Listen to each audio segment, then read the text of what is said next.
I'm Mark Muncy, the author of Eerie, Florida and Freaky Florida. For nearly 30 years, I've collected myths, monsters, legends, and more ghost stories than you can imagine.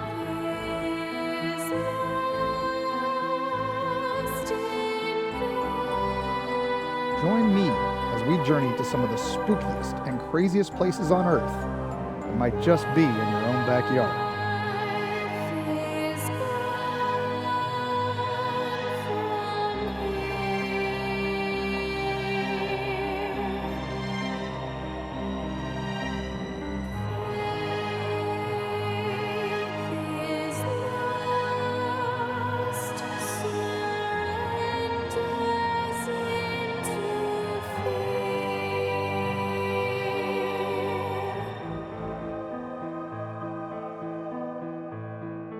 Welcome to Eerie Travels. Today we are traveling to Brooksville, Florida. We're going to be visiting some of the most haunted locations in our home state, and all are within a short distance of each other. We'll begin at one of the most investigated paranormal hotspots in the United States. So we're here in Brooksville at the 1885 Train Museum. This car beside us is from the plant line. It was actually found in the middle of Florida's green swamp on an old abandoned rail line. They took pieces of that rail line and brought the car here to Brooksville at the museum. Now this car, when it was found, had numerous bags, sleeping bags, and camp stuff from a homeless person, or maybe homeless persons living in there. Now the building itself has been investigated more times than almost any other building in the world by paranormal investigators. The sheer volume of evidence, the sheer numbers of sightings and eyewitness accounts here make this one of the most popular paranormal destinations for investigative teams. It's run by the Hernando County Historical Society, and for a small fee, you too can come in and spend the night. Now, but if you're really interested in the paranormal, what you want to do is investigate the train car. The train car has a notorious ghost called the Whistler. He has been recorded on numerous EVPs, even on regular audio equipment, of phantom whistling echoing through the car. A remnant, a hobo, the traveler of the rails, could be many things, but his spirit still lingers here in Brooksville. Leaving the train station, we traveled a short distance to the south. Here in the heart of the Withlacoochee State Forest lies the Hog Island Campground. We've been brought here by a local urban legend, a story so intense that it inspired one of the most successful films of all time. We're here at the Hog Island Campground, part of the Withlacoochee State Forest, home to a very scary legend. Behind me in this swamp lived a witch who cared for the local townsfolk with folk remedies and some midwife services. Sadly, during the winters of 1894 and 1895, Florida's harshest, the people looked for a scapegoat. Who better than the local witch? The town came and hung her from a nearby tree. When she did not die immediately, some say several days, the town couldn't handle her screams anymore and set her ablaze on fire. Her ghost still haunts these woods, screaming and running through the trees, slashing at tents, knocking at RVs. A terrifying legend so inspiring that the filmmakers in Orlando decided to make a film called The Blair Witch Project. True, or just another local urban legend?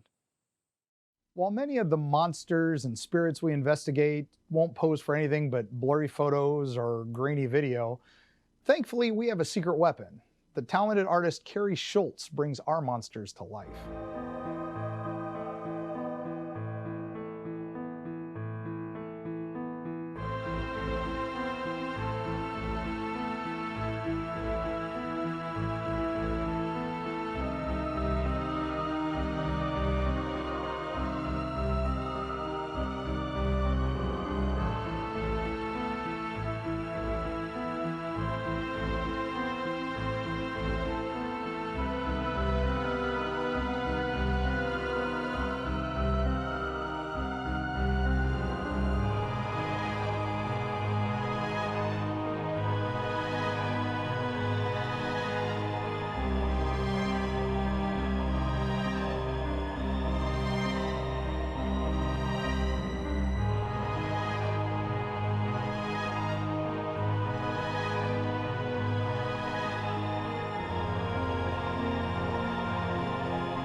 So we still haven't even gone to our haunted destination, but we're here in Brooksville, and if only there was food here fit for a king. Oh yeah.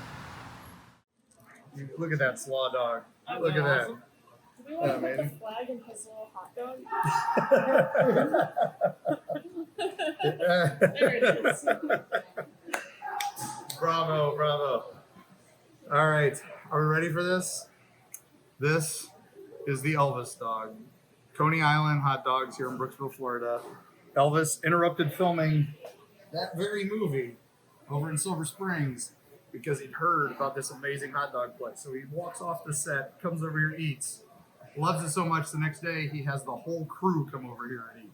So he ate over here on the big hot top table, but we're here today. I'm gonna have me some Coney Island hot dogs.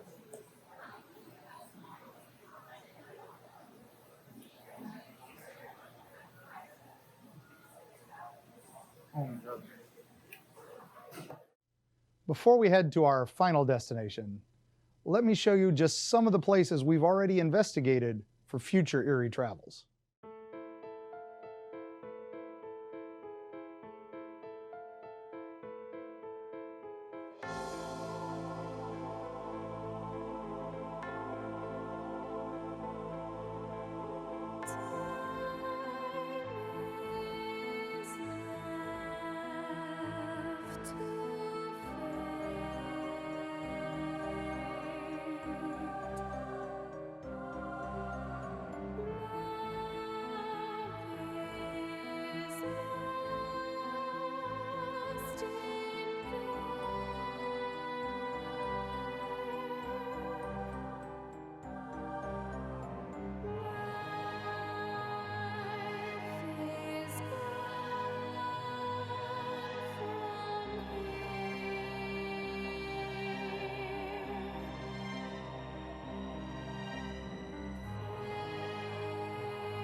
Welcome to the WonderHouse in Bartow, Florida, one of the most amazing structures in Central Florida. I am just so honored that Crislin and Drew, the owners, are inviting us into this magnificent, historic building that was built by a wild genius, and it's in the middle of nowhere, Florida, and I think you're all gonna love it. Come with me, they're decorated for Halloween. Hi, we're back from Eerie Travels, and we are here at the amazing WonderHouse with our lovely hostess, Miss Crislin. Miss Crislin, I know it was built in 1925 by Conrad Shuck, correct? Or was it when he started building it? He started building the house in 1926. 26. He acquired the property. So he actually came down to Florida in probably about 1925, but he acquired the property in 1926. All right, and he was a stone worker, and so he kind of knew the area, had some limestone, and he thought about building it, and wound up having to use railroad ties to reinforce a concrete structure with his own mix. And then you came upon this place and have turned it into a piece of history again and brought it back to life. So tell us about it. So the WonderHouse is a very unique house in Florida. So the man who originally built the house, his name was Conrad Shuck. He came down to Florida and his doctors told him he only had a couple months to live unless he moved to Florida, so where it's, nice, beautiful, tropical, humid climate. And then he would have a whole year to live as opposed to a couple months because he was struggling with some health problems. And so he moved down here with his wife and 9 kids. And then he broke ground, kind of, intending to build a regular house, but what he discovered was that the house was on bedrock, which is very unusual for Florida. And so he came up with his own kind of cement mix and everything. He was a quarryman up from Pennsylvania, but he wasn't just a quarryman. He was also a philosopher. He was an inventor. He was an engineer. He was a poet. He did everything. He even grafted his own plants called the wonder fruit. He did just about everything. So he ended up building this house, and it is 2 foot thick at the base, tapering up to about 18 inches at the top. The entire structure is reinforced with railroad tracks. So it is almost indestructible. I'm sure the windows would go real quick. But so the house itself is about 4 stories above ground, 2 stories below ground, which again is very unusual for Florida to have a basement, which is what we have, a sub-basement and a sub-sub-basement. So it goes about 25 feet underground. The house would have had originally natural air conditioning back in the 20s, using a system of hollow pipes within the walls that would collect rainwater on the roof and cisterns that would flow through the walls. And you could actually also water your plants in addition to cooling your walls. So you would turn a spigot, it would water all your plants on the planters, and then it would go down through the basement, it would pump out to the moat on a closed circuit system. So the house has a lot of crazy inventions and things like that. Yeah, he had all kinds of stuff that he was famous for putting into the house, like the mirror system so that the fireplace would light up the whole room with like a prism or something. Yep, there was a prism on the 3rd floor that you could cast, so the light would travel through the chimney, down through, and then it would cast through this prism, and a series of mirrors would reflect the light, and you could change the color of your walls. And then there was another setting where you could turn the crank, and it would change it to it where it would be a kaleidoscope, like you would be standing inside of a kaleidoscope. And again, that's pretty amazing for the 30s where, think about where technology was at that point in time. That's crazy. And now in this room itself, as you walk right in through the front door, you have the amazing ceiling.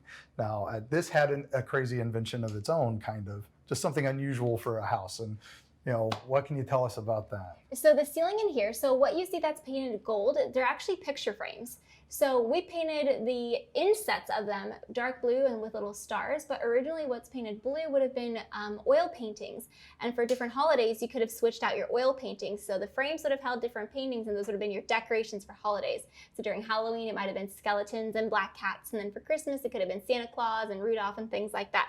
So you would have been able to switch out the panels. However, normally it would have been just like Florida landscapes and wildlife scenes. And we have a couple odes and homages to Conrad Shook because he had a lot of Florida wildlife on his tour actually originally. Right. Now he never actually lived in the house. He never lived in the house. He never lived in the house. His family never lived here. They lived a small farmhouse, I think, on that side. It was on, that side. We're facing north, so it would have been to this side. So it would have been just on Kissingen. They had a little cracker style house, and him and his 9 kids worked on the house here and then went back home there. It's an amazing place, and thank you so much for having us. And you're all decorated for our favorite holiday, Halloween. Yes, and I believe one of the reasons you bought the house originally was you and your husband Drew were drawn here because ghost stories, correct? Well, so we like the spooky aspect of the house. So we were really drawn to it just from the architecture. It's so different, right? And so when you look at the house, you're like, oh man, I wonder what's inside, right? And then you get the WonderHouse name, right? It's weird. Yeah. It's kind of crazy, bizarre.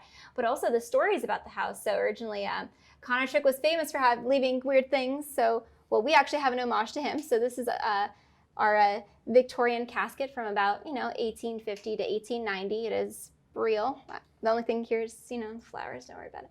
But, so he actually used to have a coffin left over from Halloween in his parlor. He just never moved it for the other holidays. And he was such a wacky man that nobody thought anything of it. They thought that was completely normal for him to have a coffin in the parlor. So obviously for Halloween, we had to put a coffin in the parlor. So we made it kind of like a Victorian funeral, had a lot of flowers and candles. And then, so like a coffin table. Yeah, so basically. Instead of a coffee table, it works. I like it. Yeah. Well, thank you so much. We're going to walk around and see what else. What room do you want to show us next? Probably.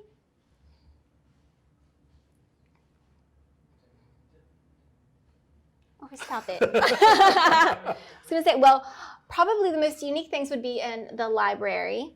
So my personal favorite room is the dining room, but I think the library has more unique items in it. Well, let's head to the library. Follow us. So now we're here in the library. Yes. So, and I saw you guys have some interesting collections of materials in here. So talk us through as you're all set up for Halloween. All right, so for the library, we have this, all our furniture is antique or vintage. Most of it is antique from about, 1800 to like 1920 is probably the latest pieces we have. And we have some IKEA, curtains, but it's neither here nor there. So actually on this table, so I actually ended up finding a 1920s dentistry kit, which is pretty cool. So we go to a lot of auctions and things like that, yard sales. You never know what you're gonna find. So actually, then this dentist kit were, strange little things like this, where you could make your own implants, and then it came with all the tools. So I used a lot of apothecary bottles, medicinal bottles, different tools and things like that as my Halloween decorations. So I celebrate Halloween a little bit more differently. I do have, the fake skeletons in the basement, but I like some of this so I can display my oddities, which I like to collect. Which is, that's one of the things that we just love, is that you guys just embrace it so well, but you also have a respect for the history of it. Absolutely. Which a lot of places, it's a spooky thing, let's put that in there. But you guys actually really do care about the history behind it, and in such a historical house, that's just amazing. And just some more history you have. I saw some stuff interesting over here. You wanna? Yes. What do we got? All right. So in this case, actually, we have actually 2 human skulls on display. So we collect a lot of natural, wildlife things. But one of the things we had an opportunity to get were human skulls. This is one of them on display. Again, a lot of the bottles and different tools that we got from the medical or the dentistry kit. I was going to say medical kit because I have a doctor's bag I've collected and different types of books on, various things.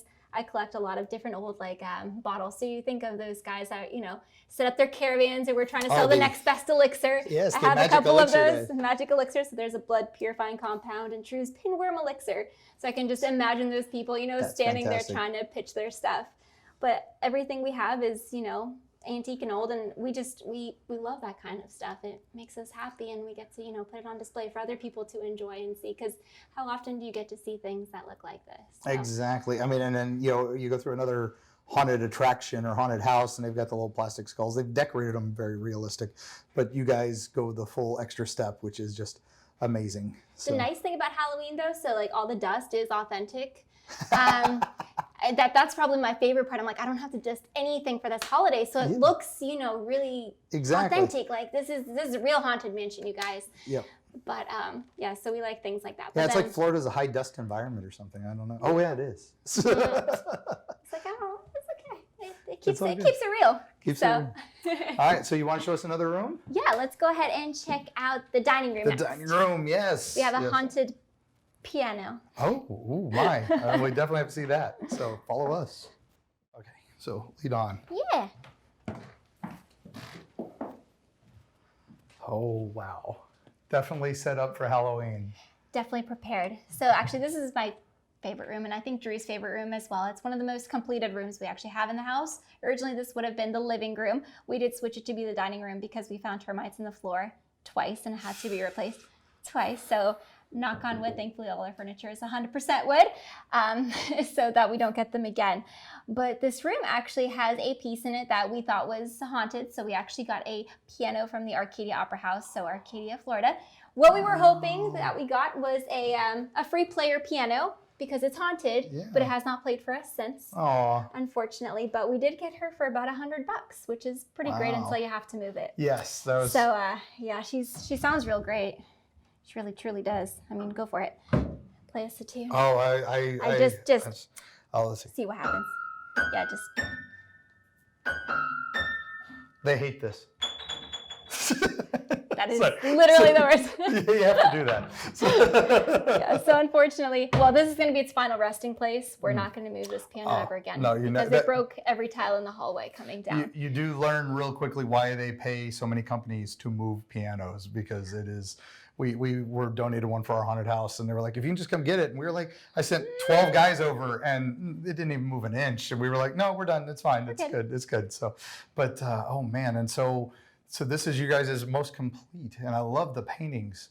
Have those just been part of the collection as well, or? So the best way that we've gotten paintings, so because we do a lot of yard sailing and antiquing and things like that, a lot of these are actually from antique markets, so ones that people set up. So Arcadia, for instance, a lot of them, so this one and that one were from Arcadia. They were about $80 each. I mean, these are original oils from about 1880 or so. Wow. So, and then the one in the middle costs a little bit more. I think that one is older.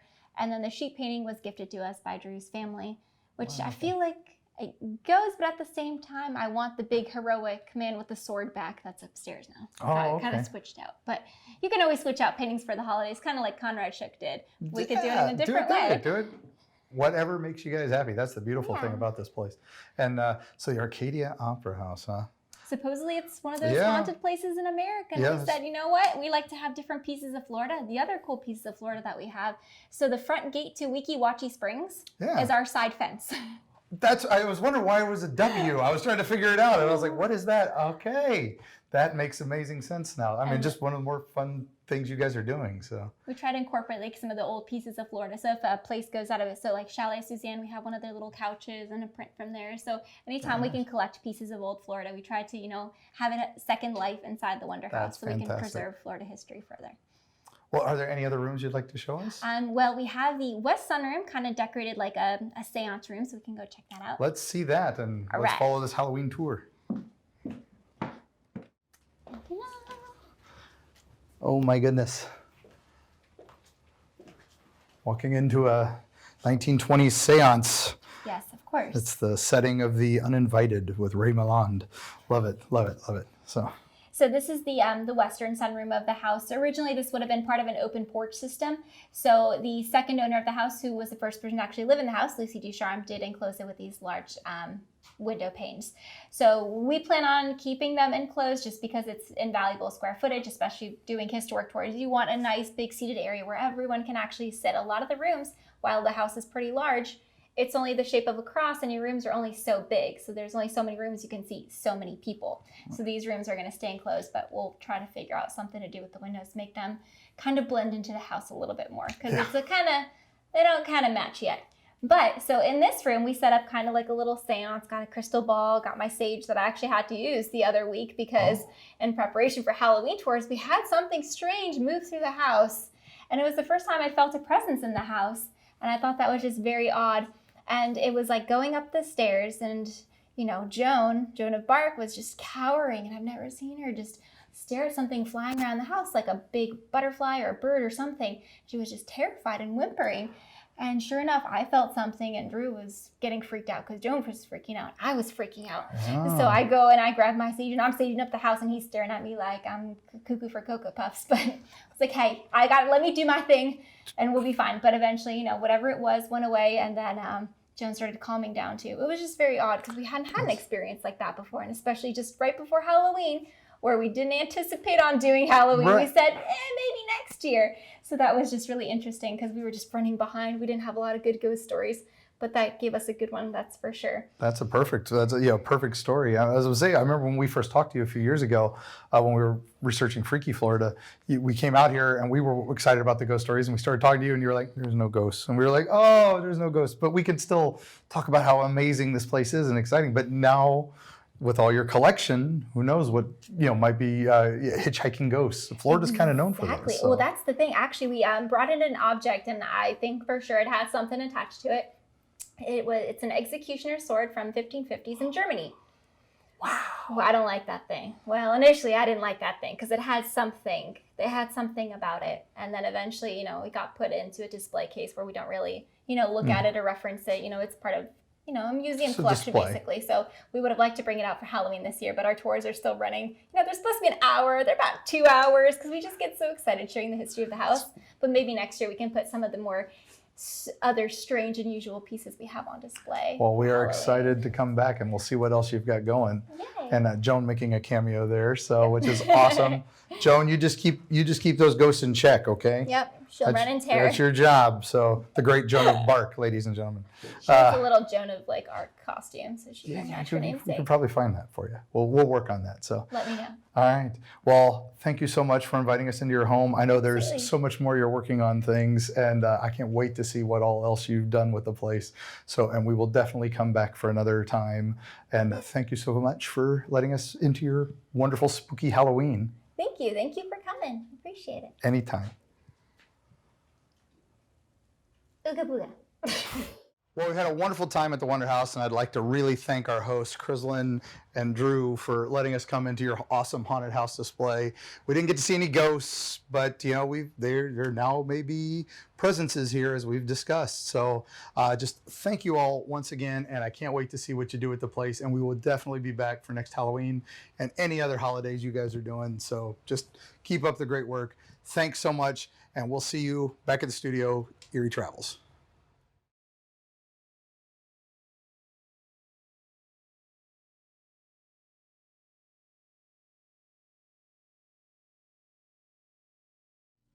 With so many stories to investigate and so many places to go, we have to team up with local experts.